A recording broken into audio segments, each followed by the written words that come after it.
Bonjour, je m'appelle Martin Thomas, je fais du canoë slalom et je viens du club de Jarnac, ici en Charente.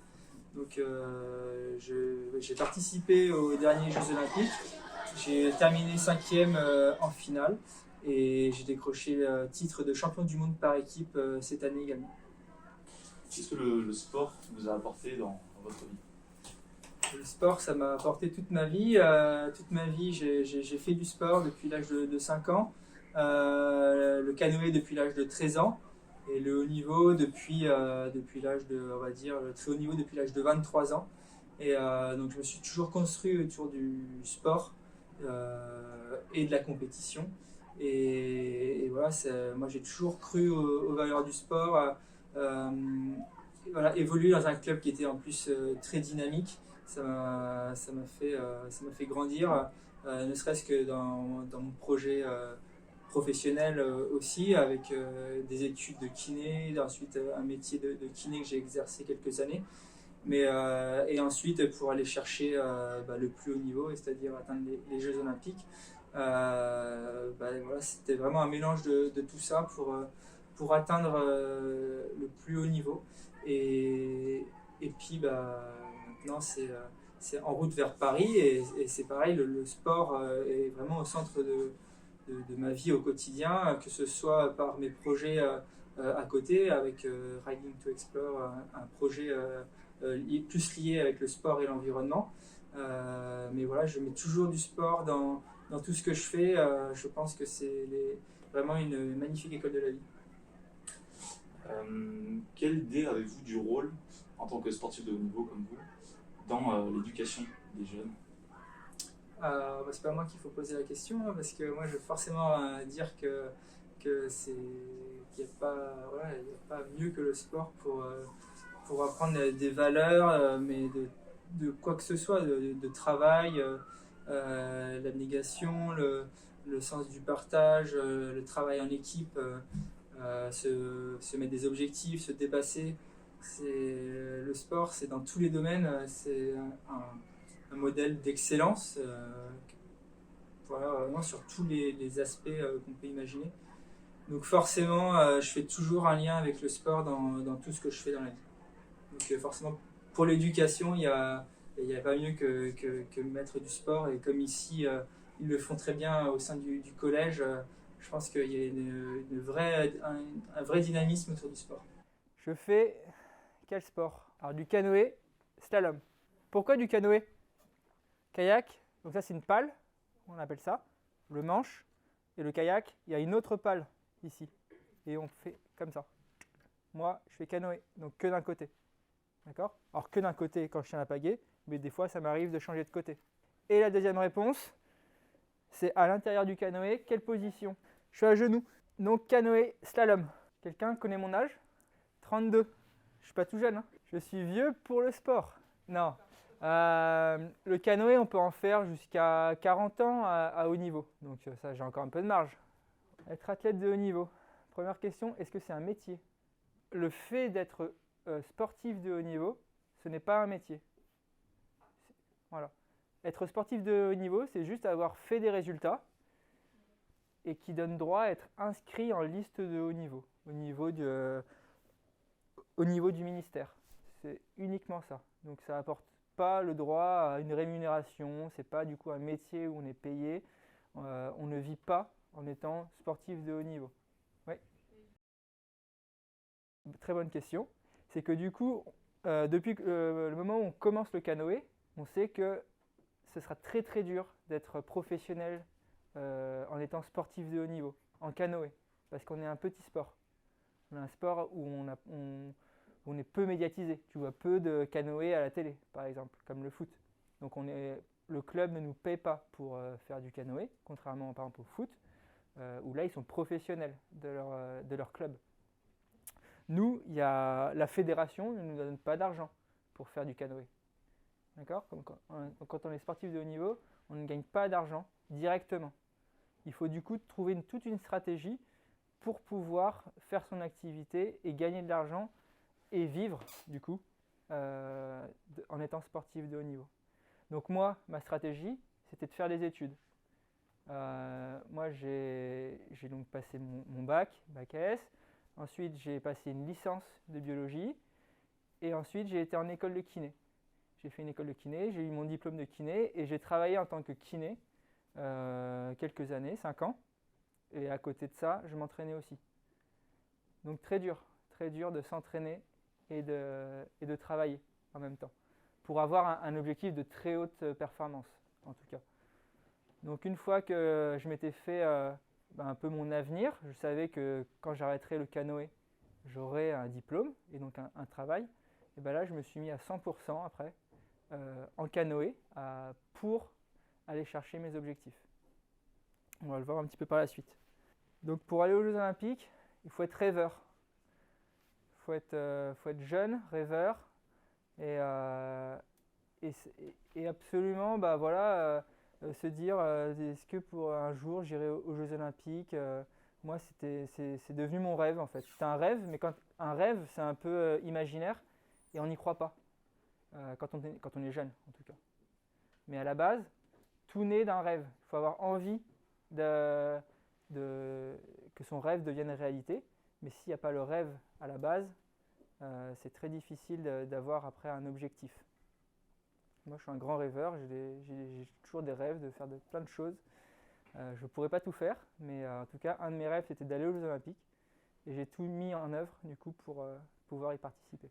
Donc le rêve, ensuite, il y a l'objectif. Moi, j'avais envie d'aller aux Jeux Olympiques, donc c'était mon objectif. 2 ans avant, je me suis dit, maintenant, je ne veux plus que ce soit un rêve, je veux y aller. Je veux y aller, donc je mets tous les moyens en œuvre pour pouvoir y aller. On ne sait pas si ça marchera, mais en tout cas, j'y mets les moyens. Donc j'arrête mon métier de kiné et je fais le pari de pouvoir réaliser mon rêve.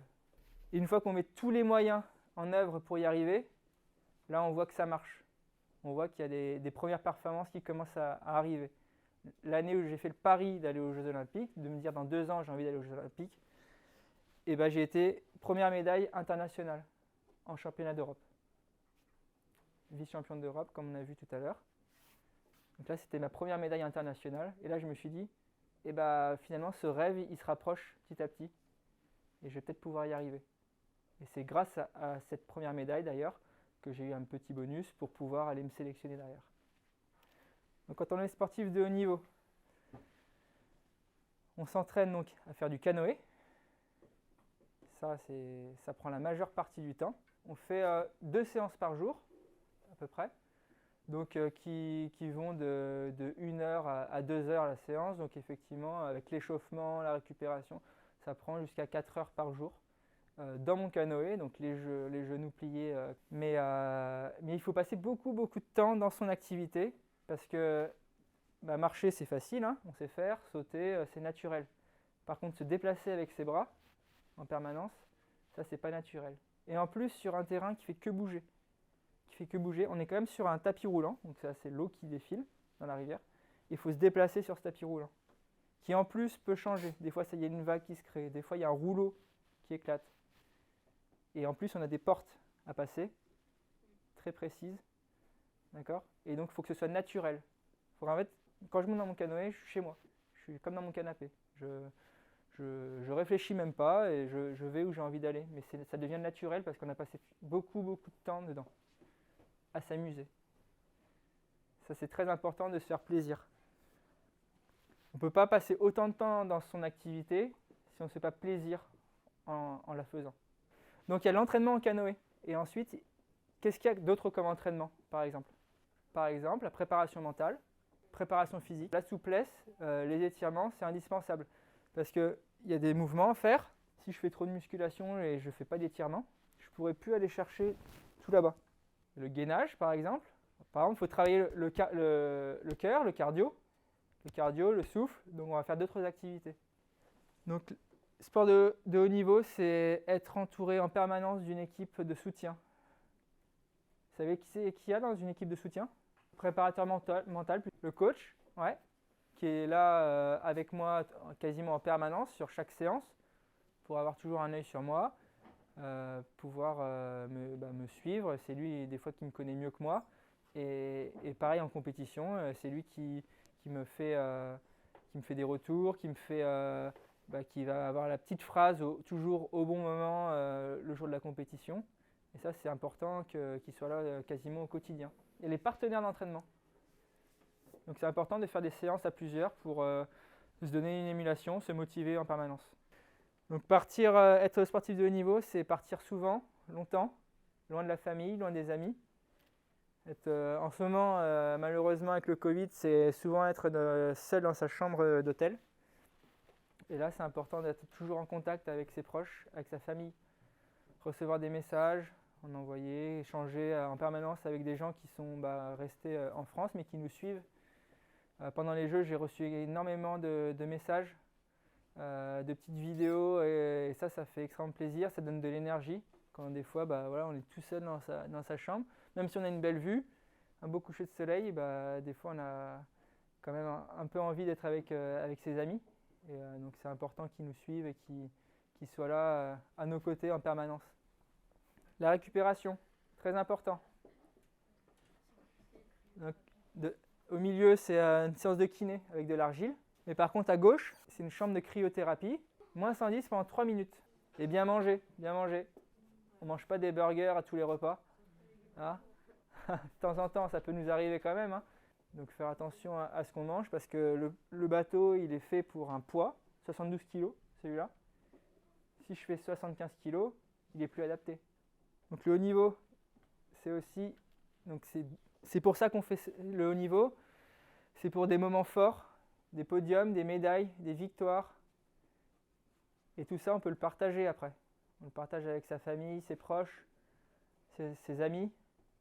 On fête, on savoure. Mais par contre, ça ne dure pas longtemps. Ça ne dure pas longtemps et il y en a peu dans une carrière comparé au nombre de compétitions qu'on fait, comparé au nombre d'entraînements que l'on a et qu'on endure. Il y a peu de moments où on est en haut d'un podium ou où on gagne quelque chose. D'accord ? Il y a beaucoup de temps où c'est des déceptions. Quand j'étais jeune, jusqu'à l'âge de 28 ans, j'avais jamais gagné un championnat de France. J'avais jamais gagné une compétition internationale, fait une médaille. Pourtant, j'ai rien lâché. J'ai toujours remis en question. Pourquoi ça ne marchait pas? Pourquoi j'étais pas le meilleur? Pourquoi je suis jamais allé aux Jeux Olympiques? À l'arrivée de ma manche de finale, donc à l'arrivée, je suis déçu parce que je vois 5e et je vois pas 1, 2 ou 3. Et sur le moment, je suis extrêmement déçu parce que j'ai pas donné le meilleur de moi. J'ai pas fait la manche parfaite. J'aurais été 5e en ayant fait ma manche parfaite. J'aurais été super content. Mais là, j'avais gagné la demi-finale juste avant. J'étais capable de faire mieux. Et pourtant, je réussis pas à aller jusqu'au bout de ce que je savais faire. Mais avec du recul, 5e, il y a beaucoup de monde qui voudrait faire 5e aux Jeux Olympiques et faire une finale olympique. Et partir dernier, c'était quand même une expérience extraordinaire. Voilà, tout ça pour ce jour-là, en gros, où on arrive au village olympique et qu'on est super content de s'allonger sur un lit en carton. Et ils avaient choisi d'avoir des lits en carton pour que ce soit un peu plus écolo, voilà, c'est ça. Et du coup, le confort n'y était pas, mais par contre, c'est pas pour ça que j'étais pas content. Donc là, c'est la cérémonie d'ouverture avec tous les athlètes français. Donc on passe au milieu d'un stade, du stade d'athlée, avec l'allumage de la flamme olympique, feu d'artifice, au milieu du public. Ça, c'est vraiment quelque chose d'unique. Hein. C'est vraiment unique au monde et quand on va aux Jeux Olympiques, c'est quelque chose d'exceptionnel d'aller participer à ce genre d'événement. Retour à Paris, on est sollicité par les télés pour parler de son sport, parler de son aventure. Et là, on se doit